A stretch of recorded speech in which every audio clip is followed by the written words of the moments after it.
오늘 나눌 말씀의 제목은 희망의 가치입니다. 생명의 희망을 보시는 하나님, 예수님, 요한복음 5장 2절로 15절입니다. 하나님을 믿을 때 하나님이 보시는 중요한 것들이 있다고, 하나님을 믿을 때 이것은 필요해 라고 말하는 것들이 많이 있습니다. 우선 믿음이 중요하죠. 믿음은 하나님이 보시기에 가장 기본적이고 당연하게 중요하게 보시는 겁니다. 그래서 믿음을 가져라. 믿음이 있어야 된다. 이런 말을 합니다. 또 예배, 기도, 하나님의 말씀을 묵상하는 것, 전도하는 것, 믿음이 있다면 이런 모습도 나타나야 되고 필요하다고 우리는 듣습니다. 또 삶도 중요하죠. 사랑과 정의의 삶, 용서하고 선하게 긍휼과 자비로 사는 삶, 하나님이 기뻐하시고 믿음의 사람에게 반드시 필요한 삶의 모습입니다. 이미 이런 내용들 사실은 많이 들어보셨죠? 잘 알고 있습니다. 믿음도 예배도 말씀의 삶도 사랑도 필요하다는 건 이미 다 알고 있고 많이 들어봐서 알고 있습니다. 그런데 또 뭐가 있을까요? 하나님의 마음에 드는 것, 하나님의 마음을 움직일 수 있는 것 뭐가 있을까요? 이번에는 특히나 하나님을 향한 것 또는 다른 사람을 향한 것 말고 나를 향한 것, 나를 위한 것 중에서 하나님께서 있는 그대로 중요하게 여겨주시는 것이 뭘까? 한번 생각해 보시기 바랍니다. 믿음이나 예배나 기도, 사랑, 용서, 자비, 사실은 이것이 나를 위한 것은 아니죠. 전적으로 하나님을 향한 것이고 다른 사람을 향한 것입니다. 그런데 이번에는요, 온전히 나를 향한 것, 나를 향한 것 중에 있는 그대로 하나님이 인정해 주시고 중요하게 지켜주시는 것이 뭘까? 한번 생각해 보시기 바랍니다. 뭐가 있으십니까? 욕심, 자만, 교만, 당연히 아닙니다. 분노, 화내는 것, 이것도 아닙니다. 좀 애매하지만 물질의 소유, 성공, 야망, 어떤 구체적인 꿈, 물론 하나님이 반대하지 않으시죠. 그러나 있는 그대로 다 받아주시는 것은 사실 아닙니다. 왜냐하면 나에게 가장 맞는 것이 있을 수 있고요. 모든 사람의 소망, 모든 사람이 성공하고 잘되고 부자 되면 그런 일은 일어날 수가 없죠. 현실적으로. 그래서 이런 것을 인정해 주시기도 하시지만 있는 그대로 받아주시는 것은 아닙니다. 그런데 나를 향한 것 중에서 하나님께서 있는 그대로 받아주실 것이 뭘까? 혹 떠오르시지 않는다면 이 사실 한번 생각해 보시기 바랍니다. 내가 살아가고자 하는 희망입니다. 생명에 대한 희망, 내 인생을 계속 살아가고자 하는 삶을 포기하지 않는 희망, 이것을 한번 생각해 보시기 바랍니다. 물론 나를 향한 겁니다. 물론 죽음도 인정해야 되고 언제 죽을지 모르는 것, 죽음에 대한 수용도 필요합니다. 그러나 구분해야 될 것은 죽음이 임박한 순간까지 나는 끝까지 내 생명을 가지고 내 인생을 살아갈 거다. 이런 희망을 말하는 겁니다. 죽음도 인정하지만 그러나 생명이 붙어있는 순간까지는 내가 내 인생을 살아갈 것이다 라는 여기에 대한 희망입니다. 단순하지만 요즘 많이 약해진 희망이죠. 단순하고 기본적이고 당연한 것 같은데 나는 내 인생 계속 살아갈 거야. 나는 내 생명 지켜내고 유지하며 주신 생명의 시간대로 끝까지 살아갈 거야. 가장 당연한 것 같지만 약해진 것이기도 합니다. 살아가고자 하는 희망. 내가 어떤 절망과 어떤 상황에 있어도 나는 살아갈 거야 라는 희망. 하나님께서 반드시 크게 또 있는 그대로 보아주시는 인정하시는 믿음이라고 저는 믿습니다. 하나님이 생명을 주셨기 때문에, 하나님이 나에게 인생을 주셨기 때문에. 지난주에는요, 하나님이 뜻하시면 이라는 제목으로 어떤 상황에서도 젊음의 믿음, 희망을 갖자. 어떤 상황 속에서 이런 내용으로 나눴습니다. 오늘도 이어지는 내용입니다. 오늘 제목이 말씀드린 대로 희망의 가치입니다. 정확하게는 살아가고자 하는 내 희망의 가치. 하나님께서 그런 희망은 정말 있는 그대로 가치 있게 인정해 주신다는 그 제목입니다. 오늘 요한복음 5장에는 깊은 절망 속에 있었던 사람이 있습니다. 누가 봐도 이제 끝났어라는 사람이 있습니다. 그러나 끝까지 자신의 주어진 생명을 살아가고자 했던 사람입니다. 이 사람의 이야기를 함께 나누겠습니다. 누구나 그렇죠. 문제도 생기고 내가 살 수 있을까 걱정이 오기도 하고 어떻게 살아야 될까 막막함을 느끼며 길이 보이지 않을 때가 있습니다.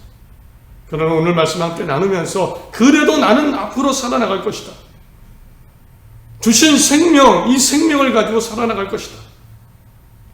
이런 삶에 대한 희망, 살아가고자 하는 희망, 다시 더 크게 회복되시기 바랍니다. 그리고 있는 그대로 이 희망을 가치 있게 여겨주시고 그래서 나를 이끌어주시고 살려주시는 하나님을 또다시 경험하는 모두가 되시길 간절히 바랍니다. 오늘 요한복음 5장에는요, 예루살렘의 베데스다 연못에서, 예루살렘 성 베데스다 연못에서 예수님께 고침받은 한 사람의 이야기입니다. 이때가 유대인의 명절입니다. 유대인의 명절이면 유대인들은 이 명절을 지키기 위해서 예루살렘 성전을 찾아가서 하나님 앞에 나아가야 했습니다. 예수님도 유대인 명절을 지키시려고 예루살렘 성 안으로 들어가십니다. 이 예루살렘 성에는 들어갈 수 있는 문이 6개가 있는데 예수님이 들어가시는 문은 이때는 양문이라는 것입니다. 양의 문입니다. 양문은 말 그대로 양이나 짐승을 가지고 들어가는 문이라서 가난하고 병들고 누구나 들어갈 수 있는 문입니다. 예수님은 여러 문이 있는데 이때는요, 가장 서민적인 양문을 통해서 예루살렘 성 안으로 들어가셨습니다. 그리고 예수님이 이 양문으로 들어가시자마자 눈에 들어오는 그 옆에 있는 연못이 하나 있었습니다. 베데스다라는 연못입니다. 그리고 여기에는 긴 행각이 5개나 있었습니다. 생각해 보시면 긴 복도 같고 지붕이 있는, 옆에 기둥이 있는, 이걸 행각이라고 합니다. 그 연못 주위로 5개의 긴 복도처럼 이어지는 기둥이 있고 지붕이 있는 행각이 5개가 있는 연못, 베데스다 연못이 있었습니다. 그리고 이 행각에는 유독 많은 병자들이 누워 있었습니다. 이유는요, 한 가지 미신 때문입니다. 3절 4절에 그 안에 많은 병자, 맹인, 다리 저는 사람, 혈기 많은 사람들이 누워 물이 움직임을 기다리니 이는 천사가 가끔 못에 내려와 물을 움직이게 하는데 움직인 후에 먼저 들어가는 자는 어떤 병에 걸렸던지 낫게 됨이로라. 언제부턴가 이 베데스다 연못에 대한 한 가지 이야기가 생겨났습니다. 이 베데스다 연못에 가끔 천사가 내려오는데 그때 그 순간은 물이 요동친다. 물이 흔들린다. 바로 이때 가장 먼저 이 연못에 들어가는 사람이 병이 낫는다. 병이 낫는다는 그런 소문이 퍼져 있었고 사람들이 이 믿음을, 이것을 믿기 시작했습니다. 미신적이긴 하지만 아무튼 병이 낫고 싶은 사람은 이 이야기를 기억하고 믿고 지푸라기 잡는 심정으로 이 베데스다 연못을 찾아와서 그 주위를 뺑 둘러서 누워서 물만 쳐다보고 있는 거예요. 예수님은 이 양문으로 여러 번 들어 왔다 갔다 하셨겠죠. 늘상 보는 광경이었을 겁니다. 그런데요, 이번에 양문으로 들어가셔서 연못을 지나가시는데 그냥 지나가지 않으셨습니다. 한 병자를 주목하셨습니다. 그리고 다가가셨습니다. 이 사람은 38년이나 오랫동안 병에 시달려서 몸이 약해지고 누워있던 사람입니다. 5절에 거기 38해 된 병자가 있더라. 예수께서 그 누운 것을 보시고 병이 벌써 오래된 줄 아시고 누워있는데 이 몸의 모습이 외형이 말이 아니었을 겁니다. 병이 오랜 것, 어쩌면 38년 된 것을 아셨습니다. 그냥 지나가지 않으시고 이번에는 다가가셔서 이 사람에게 솔직하게 물으셨습니다. 6절 예수께서 그 누운 것을 보시고 병이 벌써 오래된 줄 아시고 이르시되 내가 낫고자 하느냐. 그러자 이 38년 된 병자, 눈에 딱 봐도 거의 가망 없어 보일 겁니다. 이 사람은 이렇게 대답을 합니다. 병자가 대답하되 주여 물이 움직일 때에 나를 못에 넣어주는 사람이 없어 내가 가는 동안에 다른 사람이 먼저 내려가나이다. 엉뚱한 대답 같지만 전혀 그렇지 않습니다. 사실 이 사람 예수님이 누군지 몰랐습니다. 전혀 몰랐습니다. 그래서 연못에 전해오는 이 1등으로 들어가면 병이 낫는데 이 이야기 믿고 여기 있는 겁니다. 그래서 당연한 대답을 한 겁니다. 네, 낫고 싶습니다. 그런데 나를 못에 넣어주는 사람이 없어서 그래서 다른 사람이 먼저 들어가는 바람에 나을 수가 없습니다. 몸을 움직일 수도 없고 먼저 들어가는 사람이 있습니다. 내가 넣어주는 사람이 없어서 라고 대답을 합니다. 그런데 예수님은 이 말 한마디만 듣고 사실 말도 안 되는 믿음이죠. 믿음입니다. 즉시 이렇게 말씀하십니다. 8절 예수께서 이르시되 일어나 내 자리를 들고 걸어가라. 내 자리를 들고 걸어가라. 병이 나을 거라는 말씀하십니다. 9절 그 사람이 곧 나와서 자리를 들고 걸어갑니다. 정리하면 베데스다 연못에 수많은 병자들이 있었는데 미신적인 믿음으로 누워 있었는데 그 중에 38년 된 병자도 있었고 유독 그 사람에게 예수님이 다가가셔서 내가 낫고자 한마디를 물어보셨고 내가 정말 못에 들어가서 연못에 들어가서 낫고 싶지만 도와주는 사람도 없어서 다른 사람이 먼저 들어갑니다. 이 대답을 들으시고 나서 이 사람을 고쳐주신 이야기입니다. 이제 한 가지 생각을 해보겠습니다. 왜 이 사람이었을까요? 왜 이 사람을 고쳐주셨을까요? 왜 고쳐주셨을까요? 이 사람 말고도 병이 낫기를 바라는 사람들이 많았습니다. 그런데 예수님이 이 사람만 고쳐주신 겁니다. 단 한마디를 물으시고. 왜 이 사람이었을까? 더 의문이 드는 이유는요. 사실 이 사람 아주 착한 사람 아닙니다. 예수님이 이 사람을 고침받은 다음에 성전에서 이 사람을 다시 만나셨습니다. 이때 예수님이 이 사람에게 따끔하게 죄짓지 말라고 충고합니다. 14절 그 후에 예수께서 성전에서 그 사람을 만나 이르시되 보라 내가 나았으니 더 심한 것이 생기지 않게 다시는 죄를 범하지 마라. 더 심한 것이 생기지 않게 다시는 죄를 범하지 마라. 이 사람 제일 지은 것이 있습니다. 원문을 보면 과거형이 아니고요. 현재 완료형, 진행형입니다. 이 사람이 최근까지도 죄를 짓고 있었던 겁니다. 최근까지. 과거 어느 순간부터 죄를 지었고 지금까지 이어온 겁니다. 불신앙인가? 분노인가? 미움인가요? 어쨌든 이 사람의 모습에는 죄가 있었습니다. 그런데 고쳐주신 겁니다. 게다가 이 사람 말씀드린 대로 예수님도 몰랐어요. 믿음이 있었던 게 아닙니다. 오히려 믿음은 미신적인 믿음이죠. 천사가 내려오면 물이 요동치면 내가 1등으로 들어가면 병이 나요. 미신적이고 말도 안 되는 믿음밖에 없었습니다. 그런데 유독 이 사람을 고쳐주셨습니다. 여기에 대해서 그 이유를 찾으려고 많은 여러 가지 이유를 추측을 합니다. 어떤 사람은 이 사람이 가장 치료받기 현실적으로 도와주는 사람도 없고 다른 사람은 도와줄 수도 있고 또 1등으로 들어갈 수도 있고 그래서 고침받을 수 있지만 이 사람은 기회가 없으니까 가장 기회가 없는 사람이라서 고쳐주신 것이 아닐까. 그런데 연못에 들어가도 나을까요? 안 낫죠. 과연 이 이유 때문일까요? 또 어떤 사람은요, 하나님의 예수님의 완전한 계획 때문이다.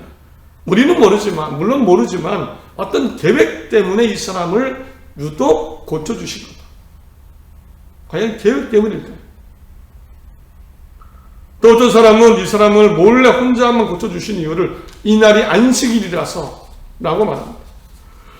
안식일은 병 고쳐주면 안 되죠. 일이니까. 그래서 또 유대인들에게 트집 잡힐까봐 예수님이 한 사람만 몰래 고쳐주신 겁니다. 과연 그럴까요? 왜 유독 이 사람만 그랬을까? 왜 유독 이 사람만 그랬을까? 그런데 오늘 서두에 말씀드린 대로 이 관점에서 생각해 보십시오. 이 사람이 가진 살아가고자 하는 희망입니다. 분명한 것은요, 이 사람은 누구보다 깊은 절망입니다. 깊은 절망입니다. 도와주는 사람도 없고 38년 됐습니다. 가장 어쩌면 오랜 시간 병으로 힘들었고 포기할 법도 안 돼. 그러나 이 사람은 여기 와 있습니다. 베데스다의 모습. 희망의 관점에서 보면 여전히 가장 오랫동안 포기하지 않고 살아가고자 하는 희망을 가진 사람입니다. 이 사람에 대해서 성경은 그래서 첫 설명은 이렇게 합니다. 거기 38해 된 병자 38년을 강조합니다. 이 시대, 예수님 시대의 평균 수명이 40세, 50세 정도였다고 합니다.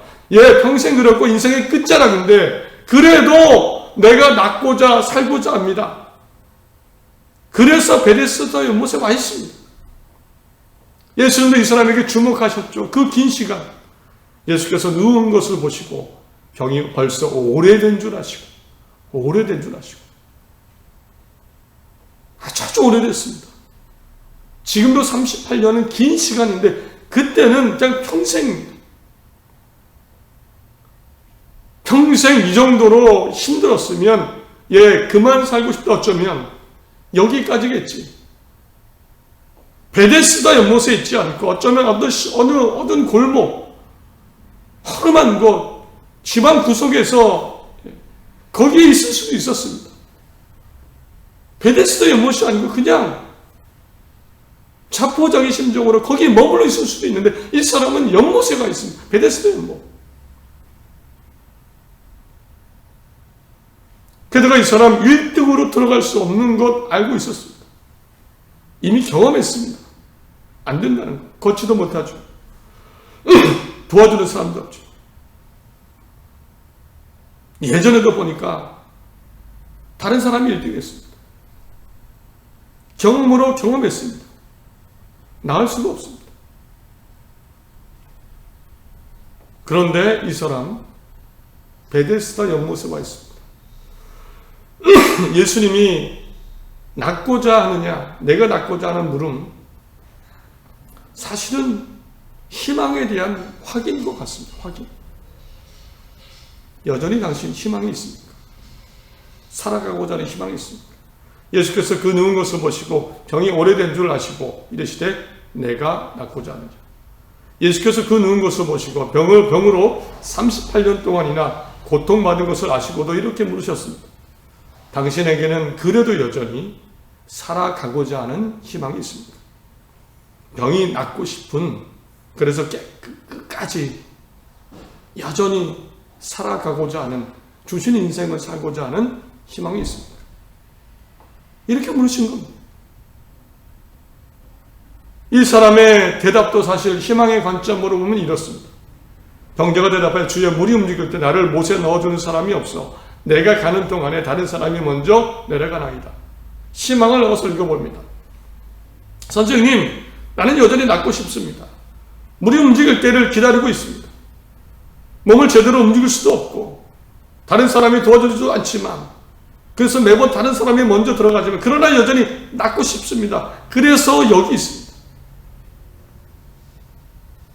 여기 있습니다. 분명한 것은 예수님이 이 사람이 낫고 싶고 살아보고자 하는 마음을 확인하신 겁니다. 그래서 여기 나와 있는 베데스다 연못입니다. 이 사람은 비록 연못의 1등으로 돌아가지 못했어도 여전히 나는 살아갈 거야, 살 거야 라는 이 희망은 1등이었습니다. 38년입니다. 거기서 1등이었습니다. 희망은 1등입니다. 이제 나 스스로에게 이 사람에 비추어 이렇게 물어보시기 바랍니다. 만약 나라면, 지금의 나라면 내가 저 사람처럼 베데스다 연못에 가 있을까? 지금 내 마음의 상태라면 갔을까? 안 갔을까? 안 갔다면 어디에 있을까? 움직이지도 못하고 도와주는 사람도 없고 확률은 0%입니다. 나는 갔을까요? 안 갔을까요? 예수님이 물어보셨을 때, 아니 예수님인지 모르고 누군가 나에게 물어봤을 때 당신 여전히 살아가고 싶습니까? 라고 할 때 뭐라고 대답할까요? 이 사람처럼 대답할 수 있을까요? 우리도 가야 됩니다. 나는 살 거야. 나는 살아나갈 거야. 살아나갈 거야. 희망에 있어서는 누구나 1등이 될 수 있죠. 살아가고자 하는 희망. 그리고 하나님은 이것을 있는 그대로 가치 있게 여겨주십니다. 있는 그대로 나를 향한 것인데 있는 그대로 정말 가치 있게 여겨주십니다. 하나님이 그 생명을 주신 분이기 때문에, 하나님이 내 인생을 허락하신 분이기 때문에. 말씀을 맺습니다.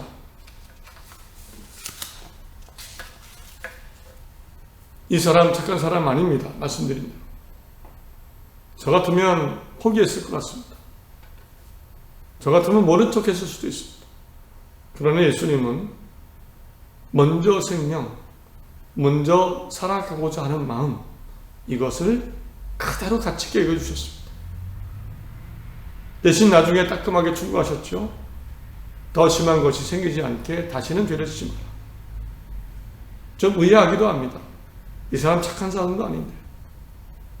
그런데 생명 살아가고자 하는 마음, 이것을 있는 그대로 먼저 받아주셨고 나중에 착하게 살아라, 이렇게 말씀해 주셨습니다. 이만큼 내가 어떤 모습, 어떤 상황이 있어도 나는 끝까지 부르실 때까지 살아갈 거야. 우리 가정, 내 상황, 내 현실, 모든 것이 내 마음에 내가 원하는 대로 되지 않습니다. 그래도 나는 끝까지 살아갈 거야. 이 마음, 이 희망, 끝까지 하나님께서 있는 그대로 인정해 주십니다. 많은 일들이 생기겠지만 자책하거나 포기하거나 절망 속에 있지 않고 거기서 나와서 내 삶의 자리, 있는 자리, 희망의 자리로 나아가시기 바랍니다. 하나님께서 살고자 하는, 살아나가려는 내 인생을 붙잡고 있는 마음, 있는 그대로 인정해 주시고 예수님이 역사하신 것처럼 우리에게도 필요한 순간까지, 끝까지 함께 하실 것을 믿습니다. 새로운 한 주입니다. 믿음과 희망으로 주어진 인생 여전히 힘있게 살아나가시고 살아계신 하나님 꼭 만나시고 승리하는 한 주를 사시기를 간절히 바랍니다.